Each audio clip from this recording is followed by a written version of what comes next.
Isekai anime. What the anime community would have you believe are a scorn on society for existing. But I've always had this vague itch to give them a shot, because surely they can't be all that bad. Surely there are some good ones amidst all the copy paste default character model MCs in these magical societies where they are somehow overpowered. To answer this question, I turned to Crunchyroll and decided to watch the first episode of every single isekai anime they have to offer. Why would I put myself through this? Because sometimes you just do things on a whim and suffer the consequences later.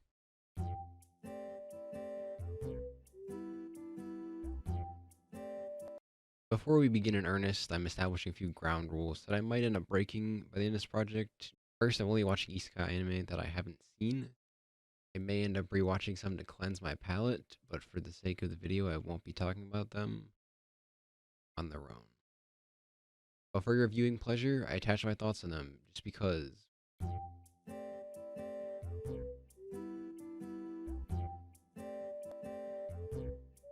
Now, with that out of the way, allow me to begin diving down the isekai rabbit hole. The first isekai anime I decided to watch was In Another World with My Smartphone, an anime I'd heard about because of the goofy premise, which is just kind of there. The smartphone just exists and isn't the source of any of the magical things.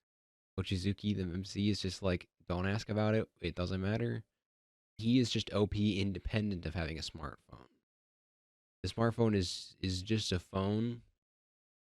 He just has all of the magic powers at once because why not? What else would you have? As a show, smartphone doesn't do anything crazy, but I wrote down that it could be second monitor entertainment. Take that as you will. But I did like the little chibi scene cutaways. Those are cute. Next up, we have How a Realist Hero Rebuilt a Kingdom, a rare isekai where the protagonist is not magically overpowered. He's just smart. But he also is done with all the BS and is funny in that way because he is just being real. And the kingdom kind of needed it. He feels normal, but it also is an isekai that seems like it's going to focus more on the economic factors of the series as opposed to being a magical journey to defeat the demon lord, which he can't do. He's got taxes, he's got a kingdom to run, he's got a job to do, which is great. You love to see it. Something different. エルフリーデン王国第13代国王アルベルト・エルフリーデンは今をもって退位し王位を召されし勇者相馬和也に譲る The third series I watched was Tsukimichi Moonlit Fantasy, which was very boring, leaning on kinda bad. It also wins the award for the most noticeably bad audio mixing. There are a few scenes where the audio is genuinely messed up, which was probably the only thing keeping me paying attention to it, but like not in a good way. Because the MC is boring design, he's OP, not really in a fun way. And we also have slavery in this one, which is never a good sign. And they couldn't even give me Truck-kun to offset it. He's just transported. It's just not good. どうしてヒューマンが私と喋れる？僕もなんで豚と話せる？近くにヒューマンの村はありません。ここは世界の果てと呼ばれる不毛の荒野です。 Next up, we had How Not to Summon a Demon Lord, the first genuinely bad isekai anime I watched, because it is horny in the boring way, and the MC is also probably an incel, which is never going to end well. He also has slaves too, because the very fan servicey girls try to enslave him only for him to pull out that Uno reverse card and enslave them instead, which is dumb beyond just the slavery part. That doesn't need to be there in anything ever. But it also is just every 30 seconds of this show, it zooms in on the boobs of the girl, and you're like, oh my god, move on.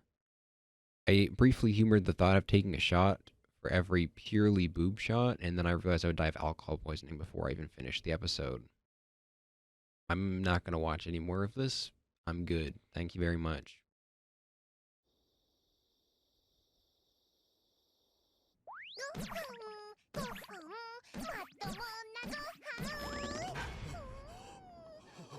After that, I watched The Eighth Son, Are You Kidding Me? Which was fine, leaning towards bad, but thankfully wasn't as annoyingly excessive with the whole meta isekai bit.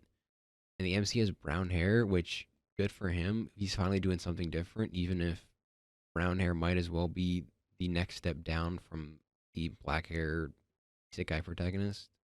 The plot is just that the family is poor, but the MC is like, no, how could it be? I can't be poor. That's not okay. But then he's actually overpowered in the magic department, and it's like, yep, we still are an isekai anime. The production of this one was also kind of rough, but it felt more fantasy than isekai, which is good because usually it is the other way around. リヒ兄さん、その次の三男なら少しくらいの恩恵はもらえるんじゃ。狩りはどうでしたヘルムート兄さん。ダメだ。全然取れなかった。 Now, before I talk about this next one, I want to mitigate everything bad I said about any previous series because I have no kind words for Sereigen Soki Spirit Chronicles, which was genuinely one of the worst first episodes of anime I've ever seen, independent of being an isekai. Because at first, the isekai event itself is super confusing, but it's like kind of in a funny way, so it gets that pass. But then it just goes off the rails and actively making every bad decision possible. So the protagonist saves the princess from some people who kidnapped her, but instead of hearing out the main character, the royal guards show up and just arrest him immediately without even bothering to hear his side of the story. And then we cut to the main character being brutally tortured for no reason, and the princess runs in to save him, and all the MC gets is, sorry, that sucks, and then the world moves on. Like, my brother in Christ, leave that kingdom now. They don't need you. You are not worth whatever you're gonna have to go through. You should be the edgy protagonist at this point. They tortured you for no reason. But instead he's just like happily with the princess again. Like, you deserve reparations or something, or at least proper compensation for being wrongly imprisoned, tortured, abused, basically the whole 9 yards. It just baffles me how there is nothing redeemable there. Everything is just vile and was the only one that actively made me incredibly furious just watching. あの方に不自由をさせることは許しません。これ以上話すことはない。貴様！副団長、やりすぎると死んでしまいます。 And then we had Wise Man's Grandchild, a series that does nothing new, but not in an offensively bad way. We got our OP protagonist, a very obvious magic system that spends too much time explaining itself, a basic character design, a magic academy. You get the bit. The only remotely funny part is the main character realizing every adult in his life is basically the laundry list of every important person in society. I finished the episode, but I have no strong emotions about it beyond that it was just one of the anime of all time. そっか。じいちゃんとばあちゃんって昔一緒のパーティー組んでたんだね。一緒のパーティーというかお二人は元夫婦ですよ。えマジ Next, we have Death March to the Parallel World Rhapsody, a show that I heard no positive things about, but also has a very edgy title that I thought would mean it would be very edgy. But the Death March was just that he was being overworked by his job, which, like, based me too, buddy.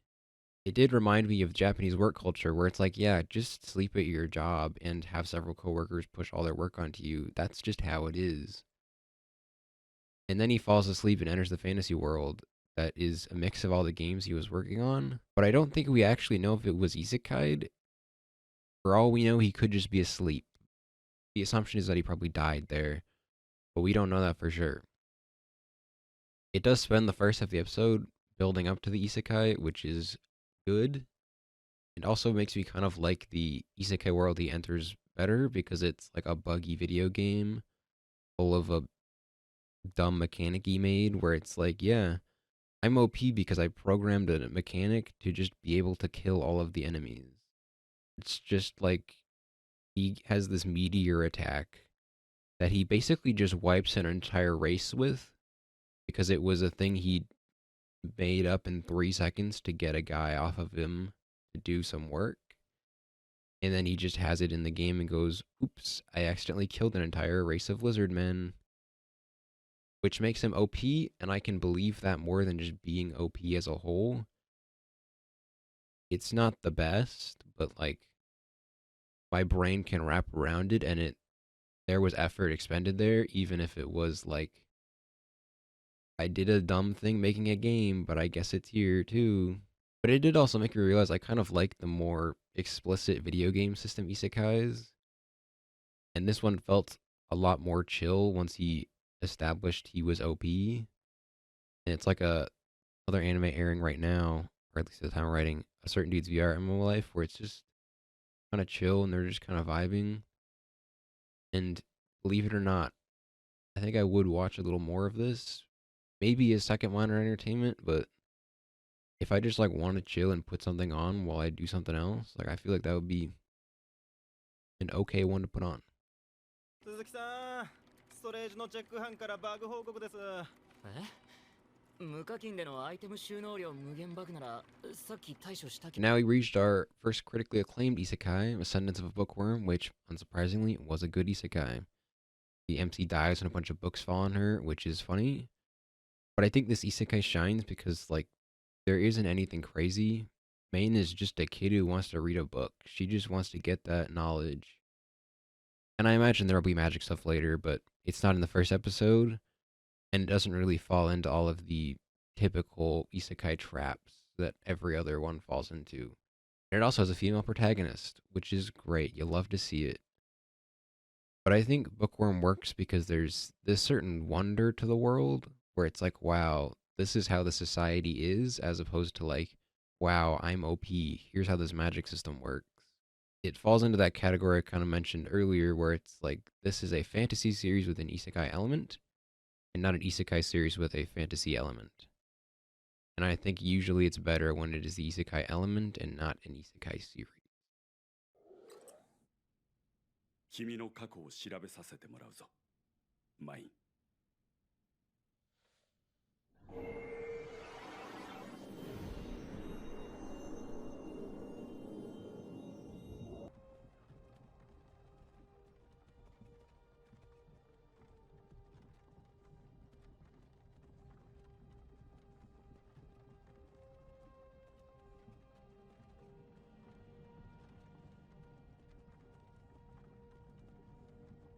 And continuing the female lead train, we have My Next Life as a Villainess, All Routes Lead to Doom.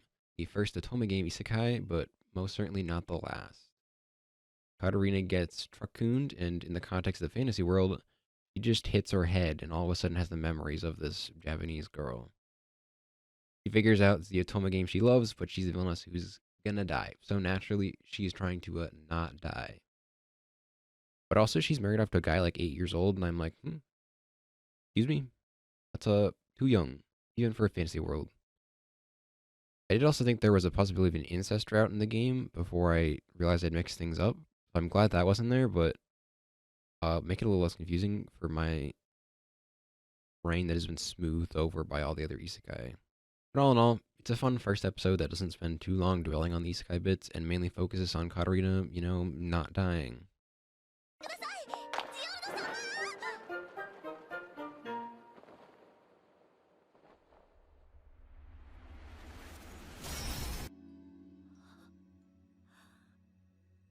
And after some good series, we return to Isekai Cheat Magician, which I thought the two got isekai'd by getting hit by like a normal biker, not like a motorcycle, like a pedal bike, but they actually got summoned just on a whim. I kind of would have preferred just it being a biker because that's at least kind of funny, but whatever. The MC guy tries to be a hero, and then the girl he gets transported with is like, what the hell, dude? Why did you try to sacrifice yourself for me? Not cool. But honestly, I kind of would have enjoyed the series a little more if he had died right there and she kind of had to deal with that, because that would at least be something interesting.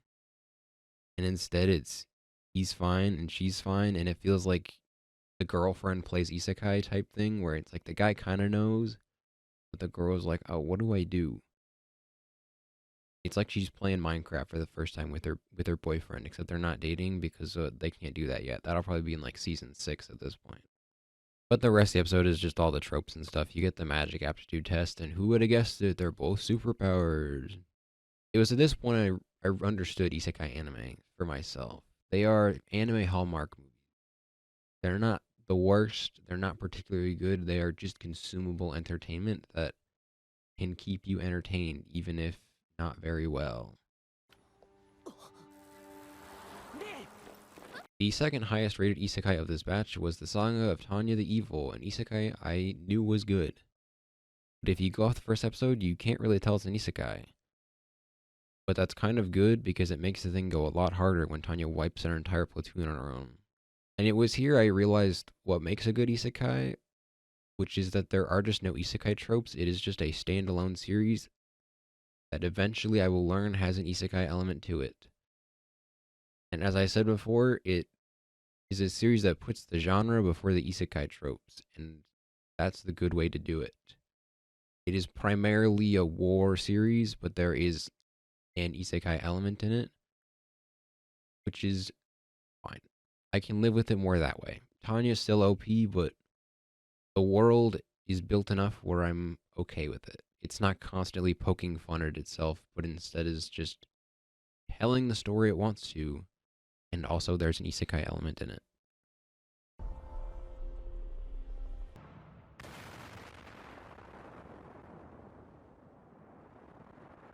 Next up, we have I'm Standing on a Million Lives, the edgiest series so far, but it does get points for having this like bootleg Pepsi Man looking guy in it. Our protagonist is a gamer in the derogatory term who feels like he's one bad day away from telling his non-existent friends to not come to school tomorrow. But the actual concept of the show is kind of neat. The 3 leads get transported to a world and have to complete a quest in order to return home.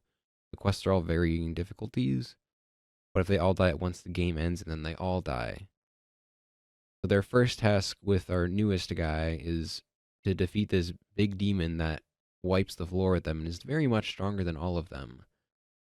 So our incel MC guy goes full edgelord and tells the other surviving girl he's going to grind because she's useless. The only problem is his vibes are absolutely terrible and I do not like him, but I think the concept of the story is cool. I won't be watching any more of it, but if anyone wants to take that premise and use it on a better series, please do. I will read it or watch it.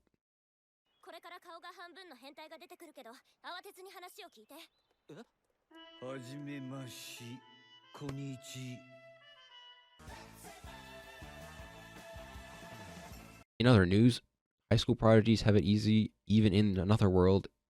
Sure is an isekai. Yet 7 high schoolers were basically running the country of Japan, but also breaking probably several 100,000 child labor laws. A high school samurai should not be off fighting terrorists with the sword. They should be in school studying. This kind of erodes my suspension of disbelief.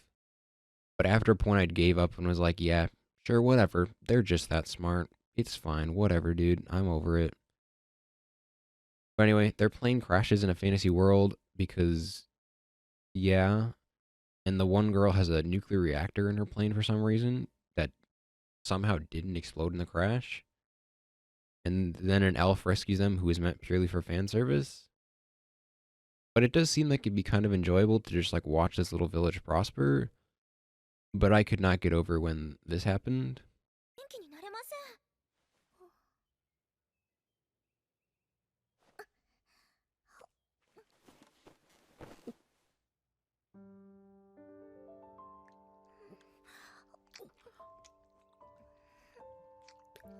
On the opposite end of really smart children, we have problem children are coming from another world, aren't they? Where the kids just have superpowers. And I kind of prefer this because it's just a superpower. It's not pretending to be something else. But then the series wastes it by just making No Game, No Life at Home, complete with this society based around winning games, but with infinitely more annoying characters. So I will just go watch No Game, No Life again instead. I'm not going to waste 20 more minutes. Thanks. I'll go watch a good series instead.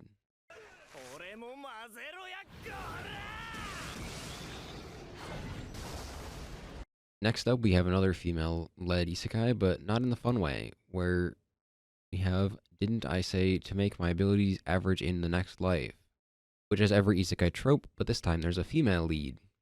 Yay, progressive. But that doesn't really make it any better. It has 3 jokes, and they are that Mile, which is her name, it's an alias, but whatever, her name is still Mile, that she looks like a child, has no breasts, and is actually super OP. None of these are funny. It also has a child abduction plot to start off and get the main cast together, which is a choice, but not one I would do. Overall, just because you have a female lead doesn't mean you can get away with doing all the boring isekai tropes, guys.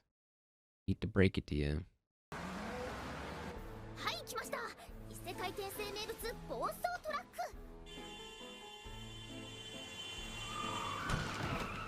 Another forgettable entry in the isekai catalog is Drugstore in Another World, The Slow Life of a Cheap Pharmacist, which in its defense is a pretty chill show. Kazuma's VA is here and not a grating nuisance, but he still kind of has the same style of humor. It's chill and comfy, and that's really all it has going for it. There are better shows to watch if you are looking for that. Why are you running? Now, before we enter the final 2 of the last batch, let's take a trip back to 2004 for Kyokara Mao, the oldest entry so far, and it shows. Most of the episode is spent refusing to accept that we are in an isekai world, a thing that 99% of all isekai do away with in the first 30 seconds, and I am used to and kind of prefer. I do kind of like that there's more wonder in the world here with Kyokara Mao, but it just wasn't that enjoyable. It's probably good for its time, but I'm so used to the isekai happening and people just moving on that I was just like, Yuri, shut up and move on. You got a whole world to live.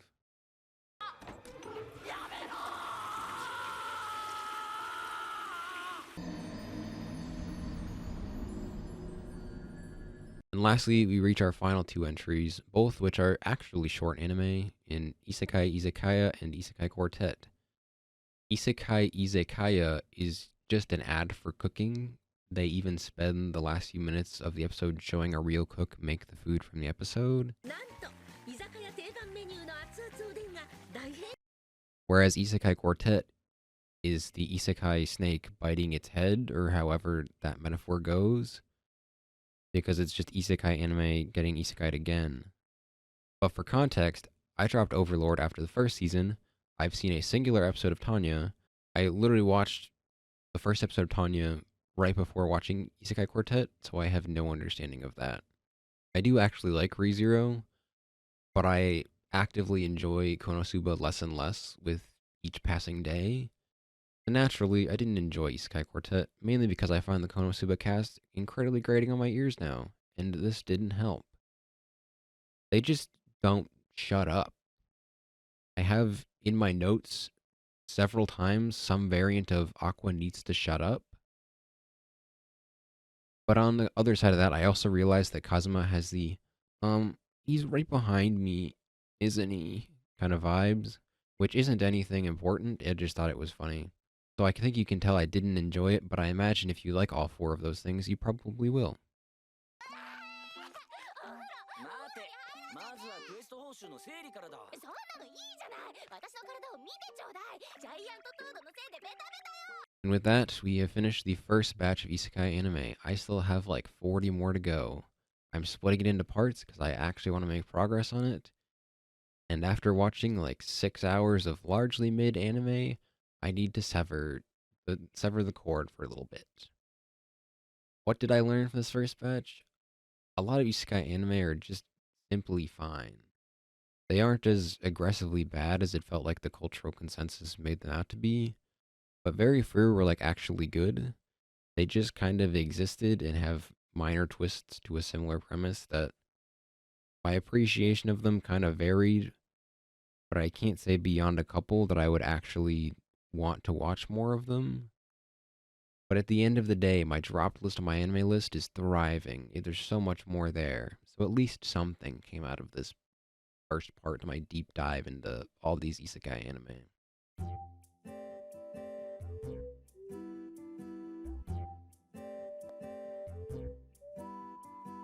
Watching every single isekai anime was an exercise in pain. Hours of my life spent as if I had put the same episode on repeat, asking myself, why would anyone do this to themselves? But then there's a lingering thought that this little devil on my shoulder being like, Do it. in the grand scheme of things, this will have no large impact on my life. It's just me following a whim to its end.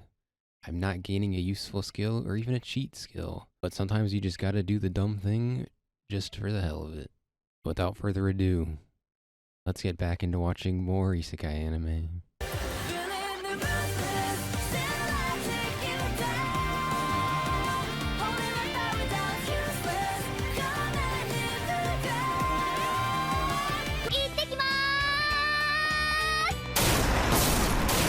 Where we last left off, I had watched 20 of all of the isekai anime I could find on Crunchyroll.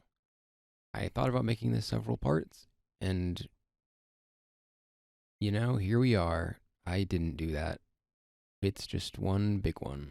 But that's also because it was the holidays and I had plenty of time to watch them. So while you were all celebrating Christmas, I was watching isekai anime. Who really won here? I went into this second half with much lower expectations given how the last batch went and how many were just very hit or miss. There were a few winners, but 90% of them I had heard of once and just kind of went, meh. Anyway, here's the Master of Ragnarok and Einherjar, where the only notable thing about it is that they have some type of Yakuza family, but it's every female character calling the MC like Oni-sama or One, like any of those nicknames where it's just kind of weird. It's also used in the story to be like not quite slavery, but kind of just a really weird harem where the MC like conquers a nation and instead of killing the leader like everyone else wants him to, he's like, and I'm like, I guess, I'm sure whoever has this fetish is feeling great right now. But I've just watched so many that I'm like, okay, whatever, dude. This is going to leave my mind in about 30 seconds. And in a similar vein, Sengoku Nightblood will get lost in a sea of countless other series. Somehow, for the entire first video, I avoided touching any of the transported to feudal Japan isekai anime, a whole separate category of isekai that I feel like had its heyday and is kind of slowed down now. But it's probably just villainess isekai at this point, because they're kind of vaguely correlated based on nothing besides like my own vibes, where they're kind of like the isekai for women, where it's like a reverse harem. And I mean, both have a man trying to kill you, except one of them isn't Toyotomi Hideyoshi or Oda Nobunaga. Anyways, Sengoku Nightblood is just 20 minutes of hot men based on people from the Sengoku era. I applaud it for just being incredibly obvious that it is that. But that's boring. But you know, I'm happy for all the women, gay men, or the Japanese history fanatics, because I'm sure you're eating great from this one. I'm going to stick to watching my own historical anime.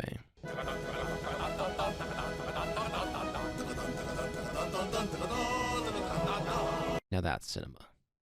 It's also close to a quarter of the episode. If you're in need of some, like, Bob Team Epic bits being run straight down mid, this is the show for you. Honestly, the OP and ED are worth it even if they were the funniest part of the episode. It's like 7 minutes long. It's not that much of a time sink. Extra Olympia Kicklows might be trying to get to the Olympics, but I should get a gold medal for having to sit through an episode of Conception. Conception, for reference, is one of the lowest rated anime on my anime list. I thought this was one of those, like, it's so bad that it could maybe be funny. It's not. It's just weird and uncomfortable. The opening scene is the main girl saying she's basically the next Virgin Mary because somehow she is pregnant. And you know what? That's probably one of the more tame parts of the episode.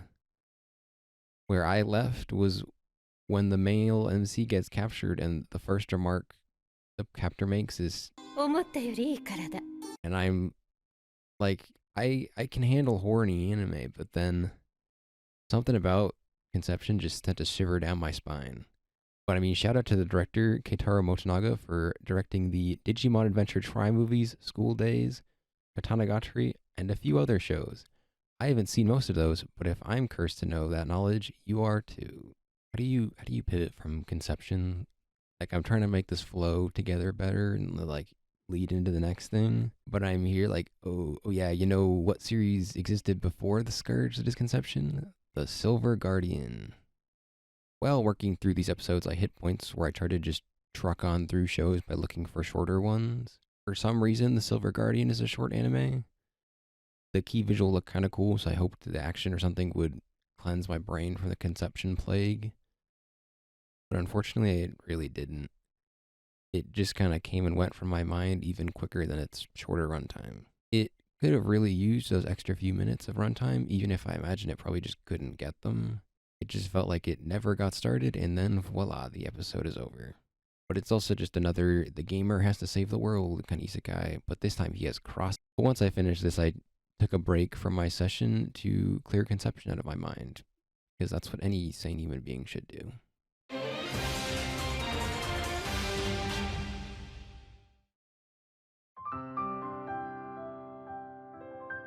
I began my next watching session with Fushigi Yugi, an older isekai that shows its age but also kind of ruled. It felt like a breath of fresh air for a couple of reasons, mainly because Yuki is a fun protagonist and also isn't overpowered. It's not a high bar to clear, but I do like it when you don't have an overpowered protagonist because it is just overdone at this point. But also, she's not the strongest, but she still has some agency, like when she decides she's just going to suplex a guy. And there's also the setting, which feels distinct, which is probably because it's older and they still had some unique fantasy world designs and not the same circle town design used in like half the isekai nowadays. It looks like a proper fantasy world and not a video game fantasy world. Which, you know, maybe that's where modern isekai started to stumble. They stopped borrowing from more pure fantasy and original ideas and took from video game worlds. But also, like, why couldn't you take inspiration from something like Chrono Trigger, like Xenoblade Chronicles, or like Final Fantasy VII? I would kill for an isekai with landmarks as distinct as Xenoblade Chronicles 1. I may be totally off base on that assumption. I'm kind of just making it up. But I did find a blog post from Iclone where they looked at isekai towns and talked about how these fantasy worlds can make these like perfect towns for the story because they're fantasy, which makes sense because you don't have stubborn people who have 20 acres of land and refuse to give it up when they try to do town improvement or redevelopment. Ultimately, you can make a fictional town serve its purpose perfectly to do exactly what you need it to do visually and also as a town. But I still wish they looked a little more visually distinct. And if I have to give Android credit at all, it isn't the most dull setting, is what I would say, but like, it's kind of true, even if only like a little bit. I've heard nothing about Android that is remotely good. I've heard the art's bad, the story's bad. But while it has an overpowered protagonist, at least in the first episode, it's just a revenge story. I didn't hate it as much as I figure I would, but I also imagine if I continue on, that opinion is going to go right out the window. Granted, I also have no desire to continue it either way, because even if it has a somewhat distinct premise, it's still horribly uninteresting. So much of the episode is spent on the oblivious, like, what do you mean I'm in a fantasy world? What is this, some kind of isekai? Which, in fairness, is a valid reaction, but listen, I've watched like 20 of these things already. Get to the point. But in contrast, the ambition of Oda Nobunaga does a similar thing where it gets to the point, but instead it's just... It's like one of my Japanese animes. Our protagonist has played a lot of Nobunaga's ambition and is going through the world spoiling the story in real time. But I hate to break it to him, there's already a better version of Japanese history with the female Oda Nobunaga, and that's Fate Grand Order. It's just a better game, better story, better art. And then you have Astaroth's Toy, which tries to steal a separate FGO servant's design, except they try to make Ereshkigal look like a 6-year-old child, who is also a succubus and hates men. Astaroth's Toy falls into another one of the like 3 isekai series where I just couldn't finish it because I just don't know how to stomach it. So basically, Astaroth's aide yoinks Naoya, a single father with a child, from said child to be in Astaroth's harem, since he maybe can make her like men, or at least draw the blood needed because she's a succubus. And immediately after, the vibes are just rancid because Astaroth looks and acts like she's 12-year-old at best. Meanwhile, Naoya is an adult with a child, and he was abducted from that child without his consent. In its defense, it's an ecchi series, so I'm expecting some horny and some weird, but I don't care if she's 1,000 years old. That looks like a criminal age gap to me. And also, you abducted a man from his child. That's a crime, and also I don't like that at all. Arata the Legend got better once I learned it was by the director of Macross Delta, an anime that you legally can't watch anywhere, but you all should watch. In Arata's defense, though, it does have a fairly interesting plot. Arata gets switched from being bullied in school to a fantasy world where the princess is assassinated and all the aides are trying to kill him. He may have just the most boring design that would absolutely fail the silhouette test, but he's carried by a interesting plot and a director who made one other show that I happen to like. And speaking of directors I happen to like, Majin Bone was directed by the director of early One Piece. But it's a card game anime, so they balance out. Majin Bone bears more with Super Sentai shows, but it's one of the few reverse isekai shows I watched, where my brain is so programmed to see fantasy worlds, where when they're going to Japan, I'm like, wait, this is still an isekai. They're coming from another world, because isekai is just being transported to a different one.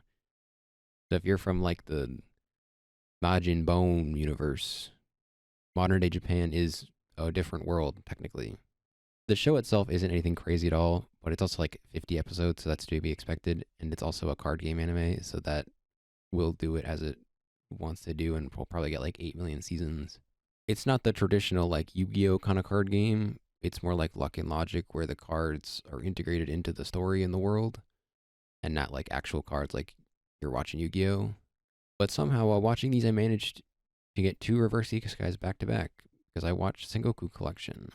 Although, if it's set in Sengoku era Japan, is it really an isekai if they've just moved forward in time? Because it's not a different world, they just fast forwarded a bit. Anyways, Sengoku Collection is historical Japanese figures, except in the present, who can't go back to war without being reunited in modern day Japan. Woe is me. Such a tragic thing. No more war.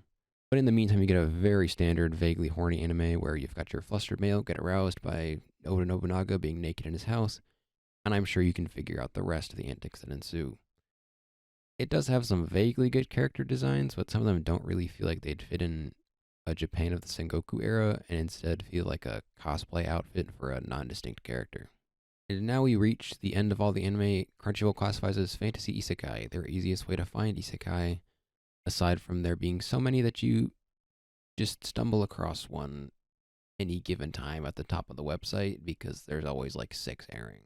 I ended off with NG Night Lamune, another older isekai, because if I'm being honest, my gauge of how good an isekai is an older one is probably better, and unfortunately Lamune was the first to kind of prove that wrong. It's not bad per se, it has mechs in a very traditional RPG video game world, but it's also just kind of there. It didn't really leave a lasting impression on me besides having a joke about a door being a pull instead of a push, which I don't think I've seen in like a decade. But as the end of Crunchyroll's curated fantasy isekai, it was a bit of a whimper to end on. Now that I've finished the curated isekai from Crunchyroll, I wanted to take a second to reflect on its offerings independent of the new ones I watched. I genuinely really like Reincarnated as a Slime, SAO, ReZero, but on the whole, many of these isekai are just kind of fine. It's a wide selection of shows and eras, even if only for shows like Kiklos and Fushigi Yugi.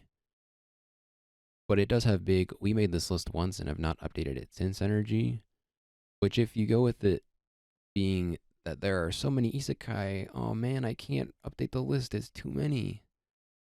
I'm like, that's fair, but also, you're a massive company. You definitely can do that. I Maybe we'll make a better one. Don't quote me on that. If I'm feeling really gung-ho after releasing this video, I'll make a list of all the good isekai that have my approval from just the first episode.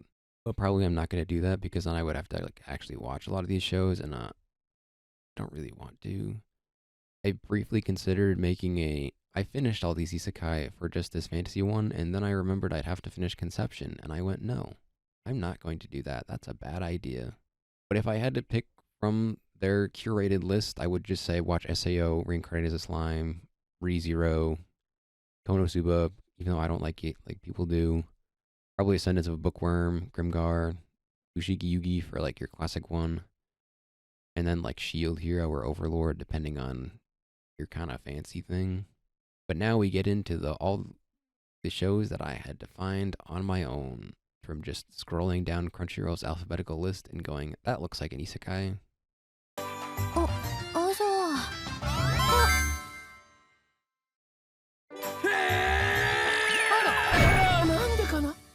I started this next leg with Sweet Reincarnation, which wasn't particularly interesting, but that was only partially its fault. I did a lot of episodes for this project on my phone, lazing about, because my computer setup gets cold in the winter. However, in this case, I had the episode on while I was watching my virtual graduation from grad school, because in the midst of working a full-time job and putting out weekly videos, I got a master's degree in creative writing. And my name came up during the episode, so I just let it play, but by that point, I had already known how I would sum up this show.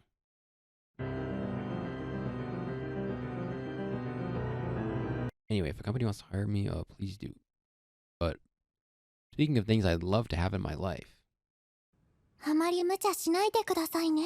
ヨーダさん、無茶しますから。この部屋を借りた時もすごく疲れた顔してたし。Listen, I'm not saying I liked my unique skill makes me OP even at level 1 because of Emily being a pure beacon of joy that made me feel like, God, I wish that were me.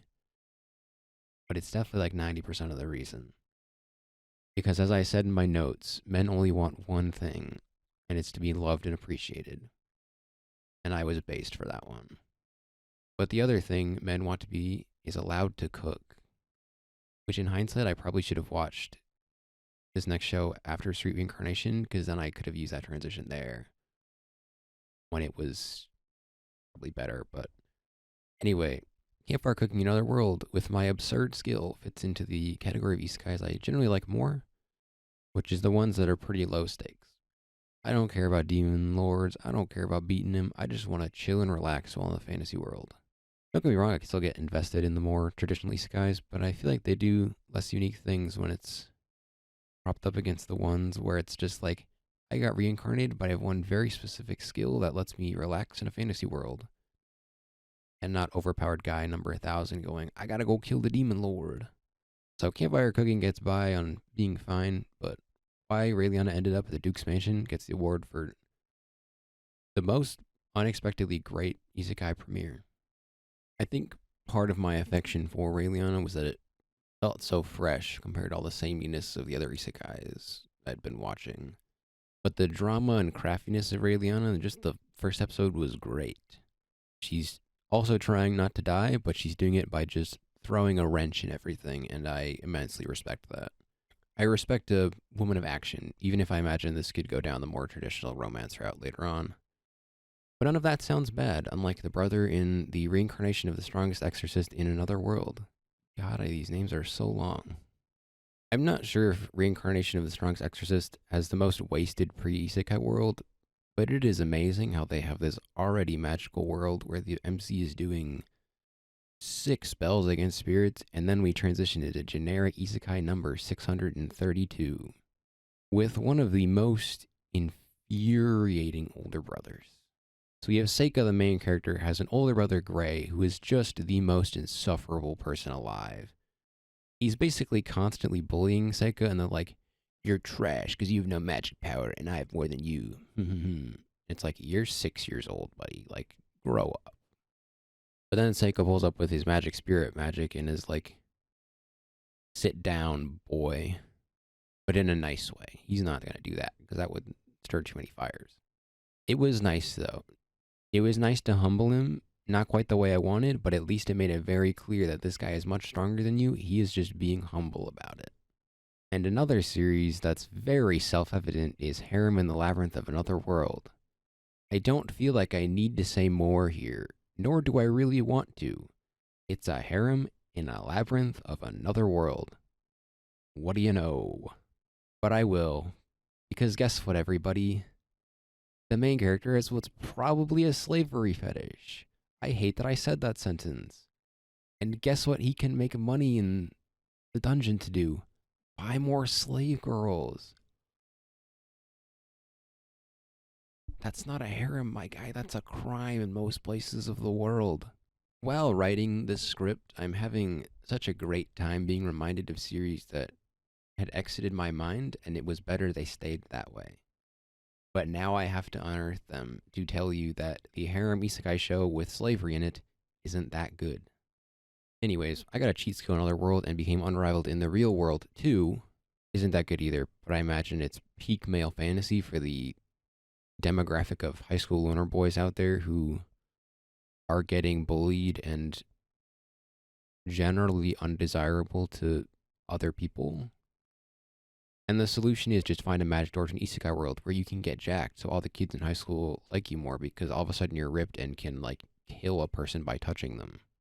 But also it says something that I can't tell if this is one of like 4 different series. And I don't mean that in like a ha ha ha, all isekai are the same. I mean like I genuinely do not feel 100% sure this is the one I'm talking about, or if I'm thinking of a different show. Fortunately for the world's finest assassin gets reincarnated in another world as an aristocrat, I can tell it apart from the other reincarnated as an aristocrat isekai we'll get to, even if it's only because it has a pretty good opening. In all seriousness, I had a lot of fun with this episode, even if it's all pre-isekai, because between the wild pre-isekai mission and killing some slave traders, that's 2 points in its favor. And then they add the caveat of being like, you need to kill the hero. And I'm like, hell yeah, brother, let's go. It's also just nice to see that one of the good isekai anime openings isn't wasted on a bad show. But unfortunately for me, this was the end of the good anime I'd watch in this next batch. I forgot everything about Fruit of Evolution, but you know we're in for a good time when my first note is, I wish my eyes would roll into the back of my head. This is all the worst tropes at once. And honestly, that's a pretty apt summary of the show. When I mentioned cheat skill earlier, that I couldn't be sure if I was remembering the right show, this is one of the other shows.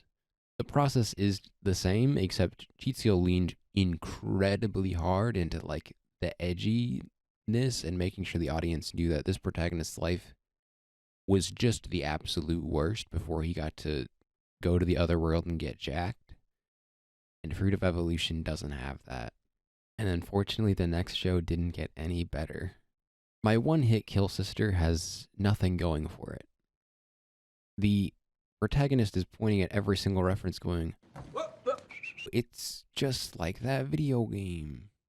Like, damn, dude, it's almost like that's the premise for half of the isekai shows that exist. Shut up. And if he isn't annoying enough, he is such a gamer that he has to call someone else to help him. And somehow they managed to find an even more annoying character to bring along.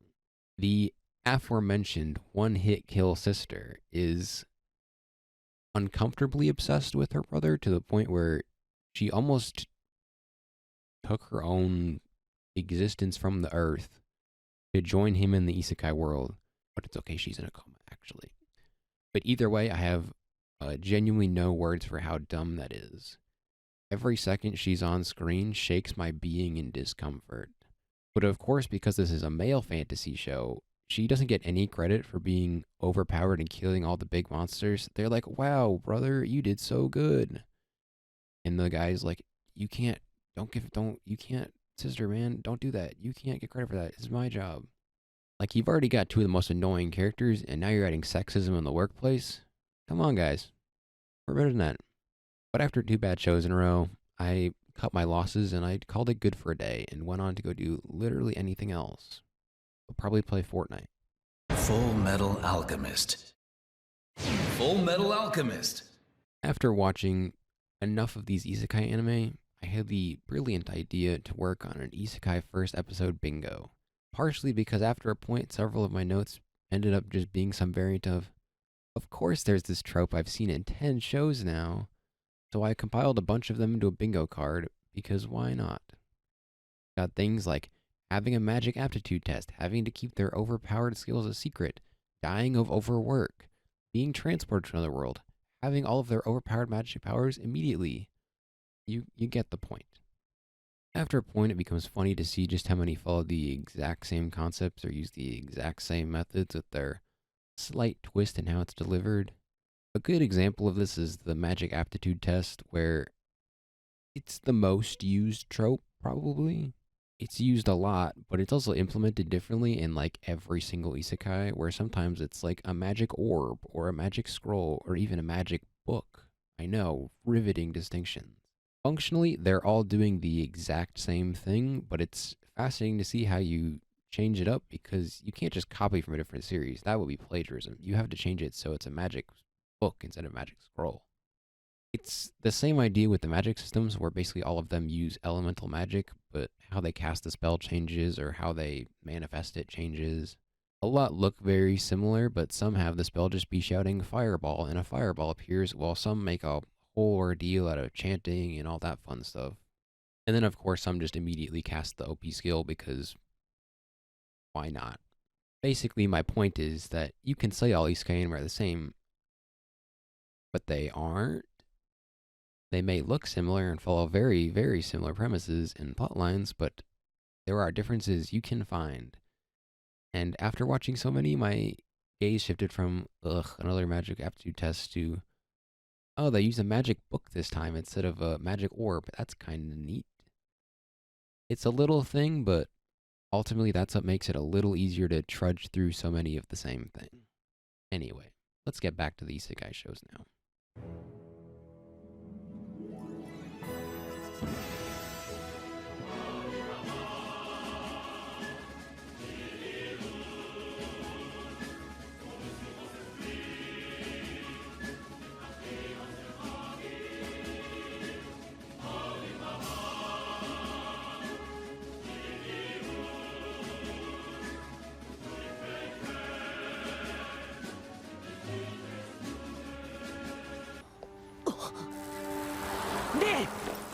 Now let's talk about Japanese work culture, a subject I am incredibly unqualified to talk about, but I'm gonna anyways.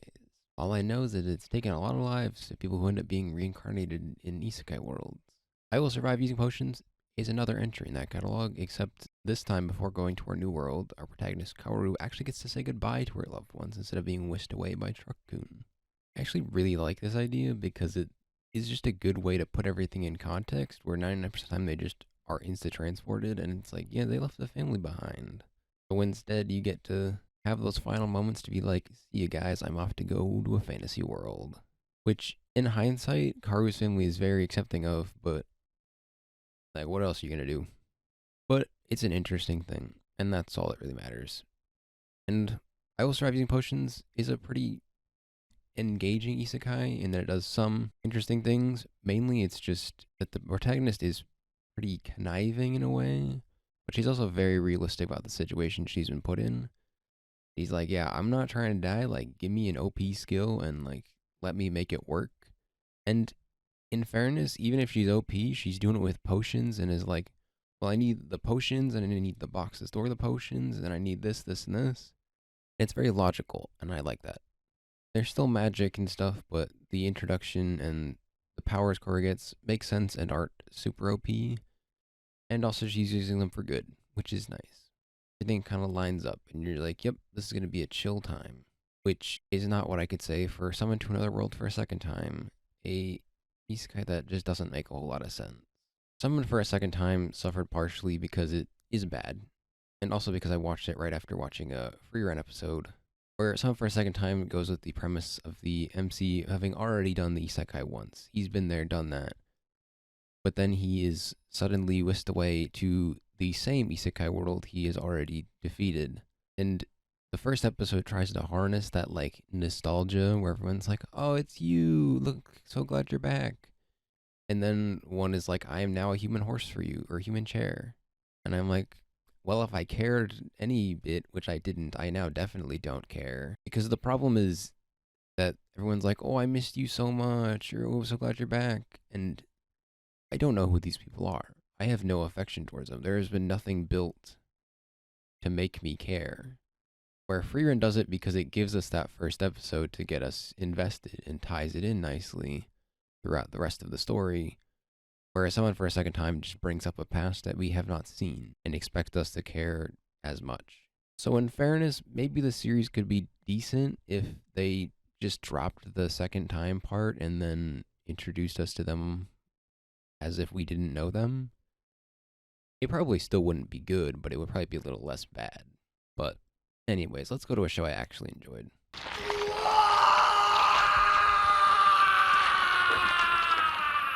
Ari Fueta from Commonplace to World's Strongest is just the edgiest show, but it is edgy in the way that it circles around to being funny again.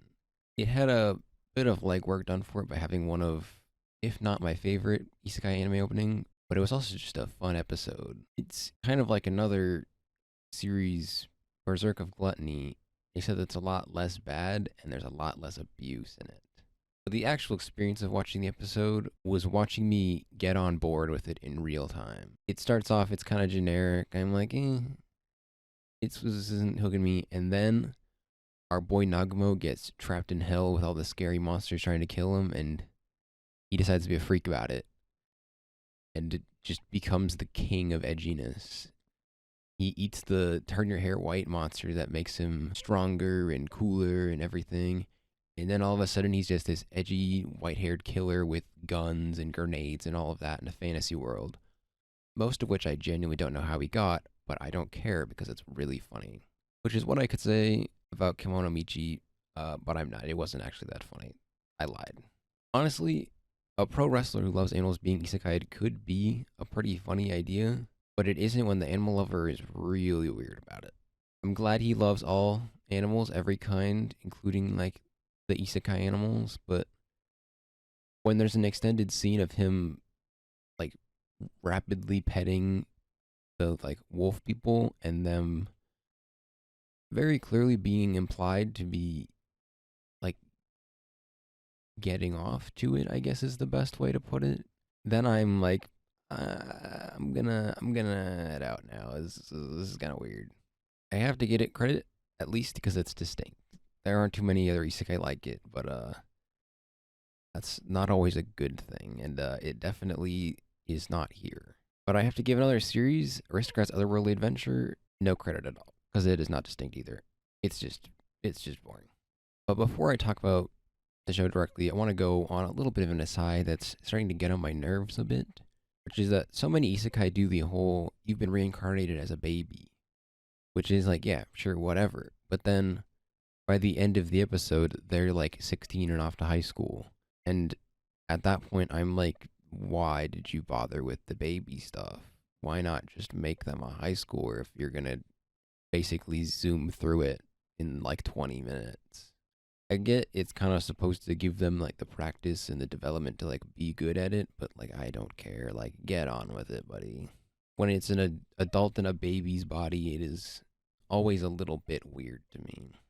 You can just start them as a teenager. It's okay. I don't think too many people will be too upset. But it's also just that whenever they're a baby, the jokes are like really weird, mainly because it's like, well, this could be funny if it wasn't like a 30-year-old middle-aged man in that body and not an actual baby. But yeah, Aristocrat's Otherworldly Adventure is a whole lot of nothing. It just checks all the boxes. He's overpowered, he has max stats, he has to hide his magic powers. You get the point. I've said it probably like 20 times already. Just a whole lot of mid, and it does nothing special or really even worth noting. Skeleton Knight in the Other World, on the other hand, unfortunately does have a memorable moment, but not in a good way. It begins with women being assaulted, and it genuinely killed any chance of me enjoying this series, or this episode at all. I get the whole where, like, you have to show a bad thing to make them the hero of the world, but, like, what if you don't do it with that specific way? They could be being attacked like a normal fantasy RPG and not being assaulted, you know? There's better ways to do that I would have loved if you had taken. But then you go beyond that, and it's just the same plot line as every other isekai. Shout out to Pelage for getting his own anime opening. That's pretty cool. The only other cool thing was the teleportation spell is like when you click a mouse to move, and that's kind of neat. But like, those are two small things and a thing that I just don't care about and definitely could not. And unfortunately, for a similar series, Parallel World Pharmacy was also just pretty boring. As I've said countless times by now, my biggest gripe with Isekai is they have these cool premises, but just do not handle introducing them well at all. An Isekai where he's making drugs to help people is a neat concept, but then we spend like half the episode doing raw exposition, and I'm like, buddy, I don't care. It is another dying of overwork Isekai, which starting to get a little sad. Like, Japan, you gotta fix that. That's not, there shouldn't be this many that are that. But beyond that, Parallel World Pharmacy is it's just there. It's chill, but not enough for me to really want to watch more of it. Meanwhile, saving 80,000 gold in another world for my retirement was pretty chill, and I'd actually consider watching more. Saving 80k gold won me over by having a rare intro where there's an actual language barrier between characters.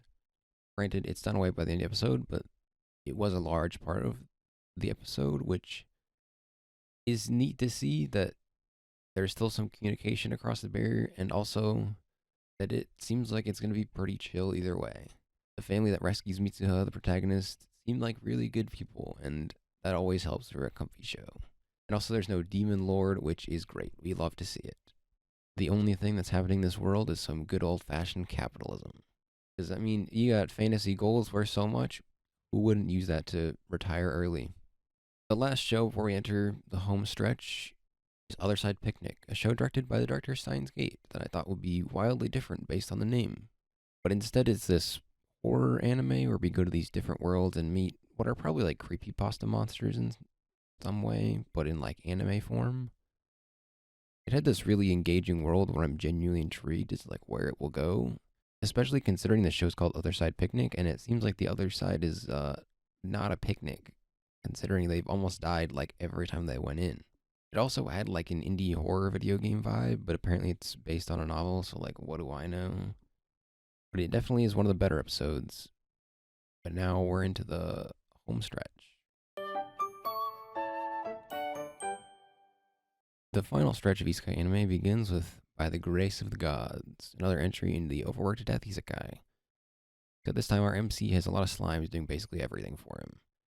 But these aren't the slimes that are like cute, they're kind of like what you would think a slime would be if they weren't meant to be cute. They're kind of these little ugly little freaks. I like them a little cuter, just personally. But their other problem is that they fall victim to needing a metric ton of exposition because we obviously need to see how these slimes help with his daily life and chores, obviously. And then it makes the choice to go backwards to go give us the how he got into the Sky World, which is just a pretty typical one. As much as saving the how you got isekai'd for the latter half of the episode, it kind of just abruptly stops any momentum we've got going for something that like isn't going to be that interesting. And I'd honestly just rather you continue on with the isekai stuff than like doubling back and doing nothing of value. But instead of doubling back, Cautious Hero, the hero is overpowered but overly cautious, decides it wants to double down on the same bit for the entire first episode.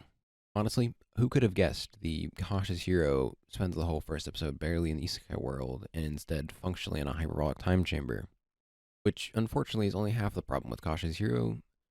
The overly cautious bit really isn't that funny, but Restarte, the goddess who has summoned our Cautious Hero, also just feels like Aqua from Konosuba, but without any of the other cast dynamic of Konosuba that kind of lessens her impact a little bit.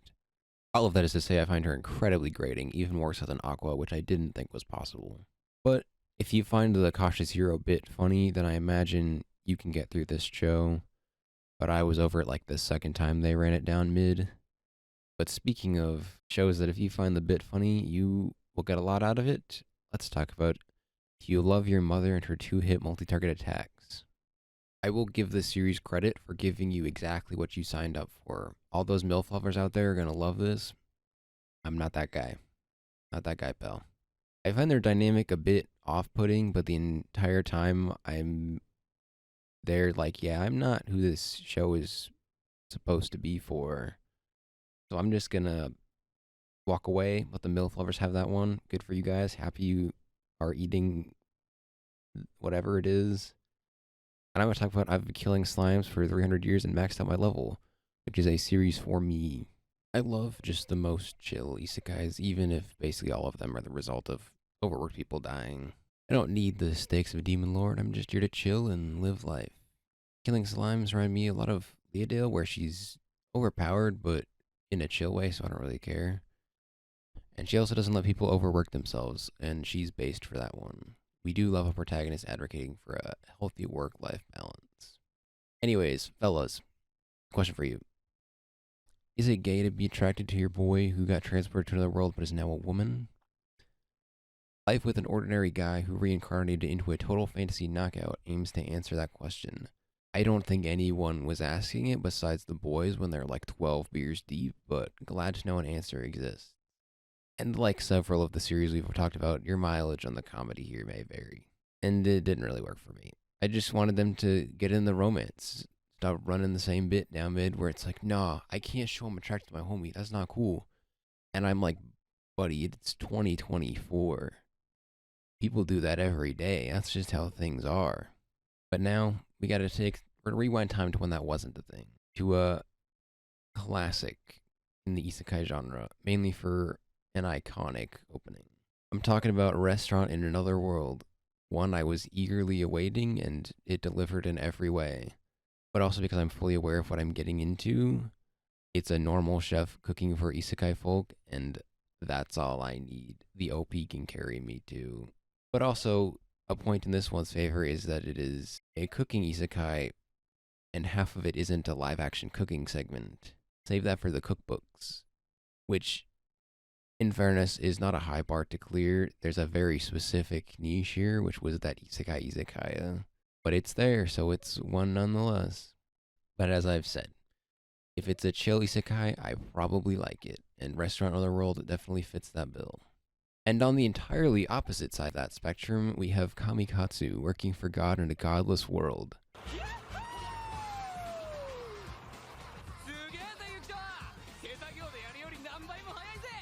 It is not chill, but I also genuinely don't think I can describe to you anything about this show. I'd seen screenshots on Twitter and it was just like the most bizarre thing, but it still did not prepare me for what I was about to watch. It's somehow the horniest show that isn't concession, but our MC gets jerked off to be brought back to life. Every character we interact with is just the horniest person alive for their very specific thing, which as it turns out is why they're all together, because apparently they're in what is functionally a concentration camp for horny people. But it's also where the government can tell you to die and then you just do. And take that idea and then pivot it right into bondage stuff. I don't know how that happened either, but somehow they did it. The biggest appeal of Kamikatsu is reveling in the fact that it has no desire to be consistent. It doesn't care what you think. It is just a truly special show. It's one you watch with the boys and you are just laughing because you're like, how did they do that? Why? What? You just have no words. Whether that's good or bad is up for you to decide.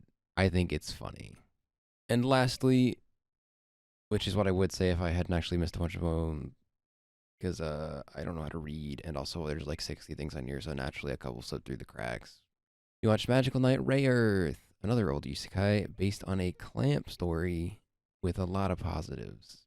Granted, being a Clamp story in general is already a pretty big positive. The characters' designs in this are just so cool. The villain is like a Yu-Gi-Oh card character, and I mean that in like the best way possible. The actual plot isn't the most interesting, but every time I just look at the character designs and I'm like, wow. They don't make them like they used to. But basically, it's just that they have visually distinct designs that, like, most of them would pass the silhouette test. And there are no isekai protagonists passing the silhouette test. I hate to break it to you. None of those guys have distinct designs in any way, shape, or form.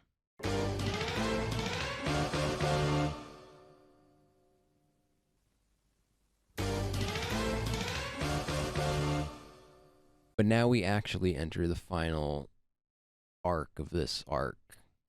With 4 series that I caught, slipped through the cracks. I probably missed a few more, but these are all the ones on my list that I'm not going to keep updating. I can see that it is winter 2024. I'm not watching any more of those. I want to watch Lucky Star and the like 4 other anime I stopped watching to do this. Once I sit down for the last session, I see everything beginning, and I'm instead watching Handyman Saito in Another World. Another chill isekai that surprisingly is barely about like the life pre-isekai. It's like 30 seconds where it is pretty clear he probably died of overwork, but he wasn't having a great time doing their job either way. But like, I don't care. I'm glad. Most of it's just these little vignettes where they're just chilling in the dungeon, having a fun time. It's not like the most crazy or most fun, but like, I'll put that guy in the backlog for the comfy isekai when I'm bored and just want to put something on in the background. And then on the complete opposite side of things, yet again, we have Trapped in a Dating Sim, which is an otome game isekai, not a villainess one, because it starts with a gamer, in the derogatory sense, playing an otome game because his sister blackmailed him into it. The implication is exactly what you think it is. So for the first half of the episode, you're watching this guy who like feels vaguely incel, like almost getting a little misogynistic there, do like a reaction stream to a bad video game.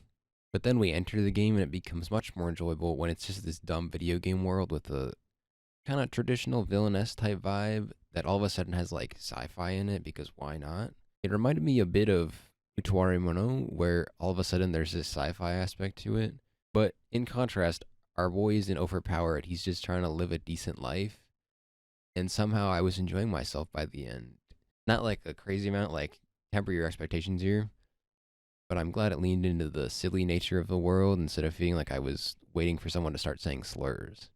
But speaking of sci-fi isekai, let's turn to Knights and Magic. One of my favorite isekai tropes is when they have these super intricate magic systems and we still end up with guns being made. There's just something so funny to me when it's like, why use magic sticks when I can just have a gun to shoot magic out of? And also, Knights and Magic has mechs, which makes it even better. Cool looking mechs will win me over. It's not that hard. Not that much is required to make me invested, and I have seen like one other isekai with mechs, so bring on all of them. But one thing that did surprise me was that more series haven't made a magic system based on like coding. Like a lot of the jobs that I'm assuming they're dying of overwork are like in the vein of coding or have some element to it. But it seems like Knights Magic has a pretty complex one that like you can basically code the coolest robot. Granted, I'm saying all of this, but having a system like that requires actual effort and thought put into a magic system beyond just elemental magic, and we all know that's not going to happen. But the whole show is hyperfixated on making the coolest mech, and me too. That is enough for me to want to watch more. And finally, without further ado, let us get into the actual final isekai I'm watching.